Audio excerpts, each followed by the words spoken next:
Hello बच्चों, I hope आप सब बढ़िया होंगे। और अभी बोर्ड के एग्ज़ाम चल रहे हैं, 12 CBSE के, 10 CBSE के, ठीक है ना।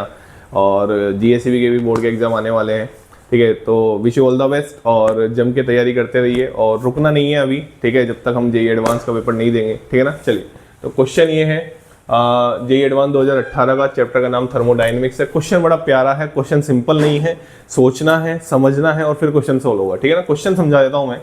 फॉर अ रिएक्शन, एक रिएक्शन दे रखी है आपको, इक्विलिब्रियम का sign, the plots of A and P with time at temperature T1 and T2 are given below. आराम से देखो ग्राफ को, ये रिएक्टेंट है, ये प्रोडक्ट है वर्सेस टाइम, ये रिएक्टेंट वर्सेस टाइम, आराम से समझ में आ गया। Concentration versus time, concentration versus time, ठीक है। T1 और T2 पे दो अलग अलग टेम्परेचर है।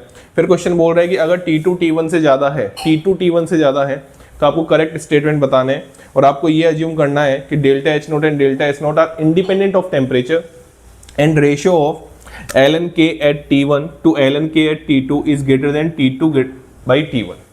और ये आपको चार ऑप्शन दे रखे हैं, ठीक है। तो अब हम इस क्वेश्चन को कैसे आगे बढ़ाते हैं, आइए समझते हैं।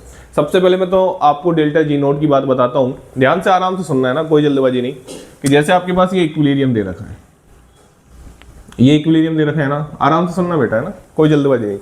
यहाँ पे अगर आप ध्यान से देखें तो जब इन्होंने इक्विलिब्रियम अटेन किया, कंसंट्रेशन टाइम के साथ जब चेंज होना बंद हो गई, उसी को हम इक्विलिब्रियम कंडीशन बोलते हैं ना। देखो आराम से, कंसंट्रेशन टाइम के साथ चेंज होना बंद हो गई। तो आप अगर आराम से देखें तो इसका जो A इक्विलिब्रियम आ रहा है, जो A इक्विलिब्रियम आ रहा है, आराम से आप अगर देखें तो वो लेस देन 5 आ रहा है।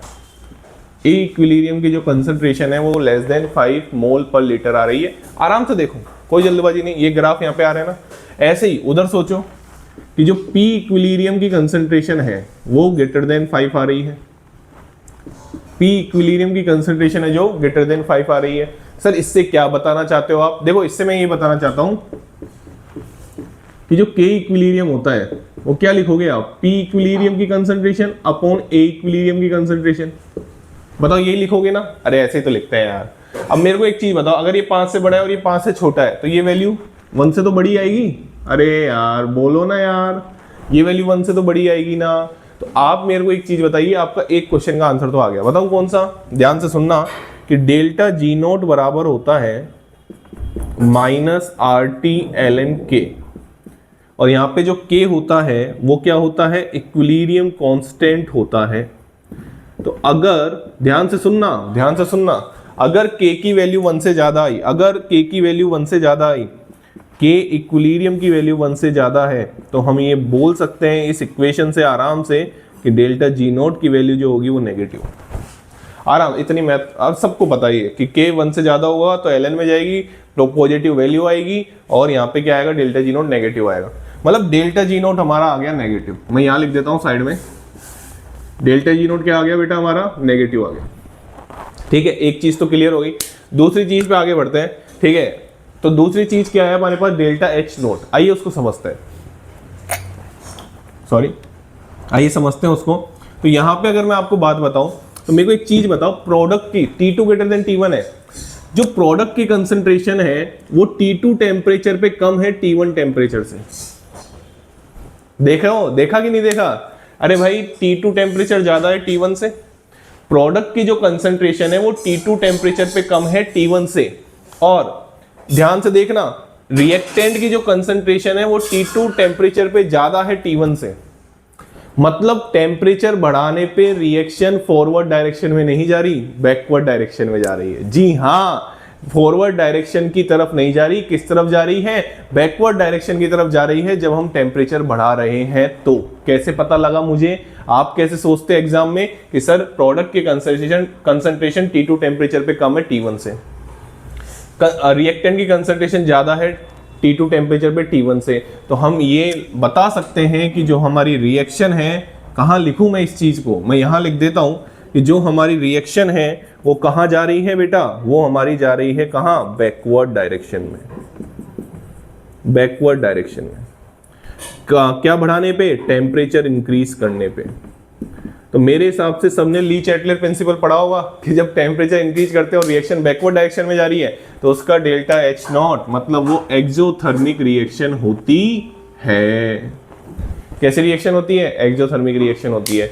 तो दो चीजें तो अपन ने निकाल ली आराम से, तीसरी चीज में दिमाग लगाना था, वो भी उसमें भी ज्यादा नहीं लगाना। आइए बात समझते हैं। अब इस ग्राफ का कोई रोल नहीं रह गया है, ठीक है, मेरे हिसाब से कोई टेंशन वाली बात नहीं है। अब इस ग्राफ को मैं रफ कर रहा हूं, दो आंसर अपने निकल चुके हैं। चलिए आइए आगे बात करते हैं, आगे बात करते हैं, बड़ी प्यारी बात है। आइए भैया आइए, देखिए क्वेश्चन में दे रखा है, क्वेश्चन में क्या दे रखा है, L N K at T1 divide by L N K at T2, और उसका रेशियो किससे ज़्यादा है, इसका रेशियो ज़्यादा है T2 बाई T1 से, ठीक है। अब इसको क्रॉस मल्टीप्लाई कर दो, तो अगर आप क्रॉस मल्टीप्लाई करेंगे तो आपका आएगा एलन के, अगर मैं T1 टेम्परेचर पे, ठीक है ऐसे लिखते हैं, कोई दिक्कत वाली बात नहीं है, एलन के T1, ठीक है, एलन के T1 into T1 greater than आ रहा है T2 एलन के T2। बताओ कोई दिक्कत वाली बात, अरे बोल दो यार, कोई दिक्कत वाली बात नहीं है ना। यहाँ तक आप सभी जानते हैं ये फॉर्मूला होता है, ये फॉर्मूला होता है, कोई टेंशन वाली बात नहीं है। तो एक काम करते हैं, इस फॉर्मूले को बनाने के लिए मैं समझाता हूँ क्या यूज में लेने वाला हूँ मैं। माइनस आर से दोनों तरफ मल्टीप्लाई कर दो, तो आर से दोनों तरफ मल्टीप्लाई करोगे तो मेरे हिसाब से अभी भी यही रहेगा। अरे बोल दो ना यार, अभी भी यही रहेगा ना, ऐसा लिख सकता हूँ ना मैं, ठीक है सर लिख सकते हो, ठीक है। अब अगर आप ध्यान से देखो, अगर मेरे को डेल्टा जी नोट का फॉर्मूला बनाना है तो मैं क्या करता हूँ, मैं दोनों तरफ माइनस से मल्टीप्लाई कर देता हूँ, क्योंकि माइनस यहाँ पे भी है ना, हाँ, तो माइनस से अगर मैं मल्टीप्लाई करूँगा, अब मैं यहाँ पे लिख रहा हूँ बेटा, ध्यान से देखना, यहाँ पे लिख रहा हूँ मैं, अगर मैं माइनस से मल्टीप्लाई करूँगा तो अब क्या सिचुएशन हो जाएगी, माइनस RT1 एलन के T1, अब ये उल्टा हो जाएगा साइन, माइनस RT2 एलन के T2, ठीक। अब आप इसको क्या लिख सकते हैं, आप इसको लिख सकते हैं delta G note T1 less than delta G note T2।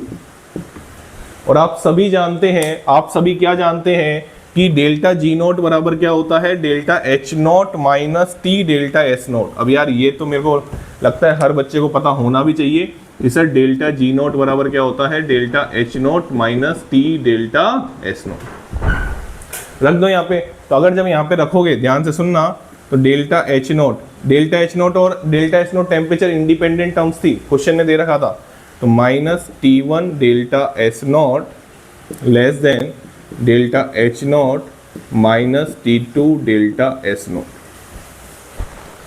अब यहाँ पे बहुत बेसिक सा दिमाग लगाना है कि आपकी ये वैल्यू ज़्यादा कैसे हो सकती है इससे, क्योंकि आपका डेल्टा एच नोट तो नेगेटिव है, उसको तो आप भूल जाओ।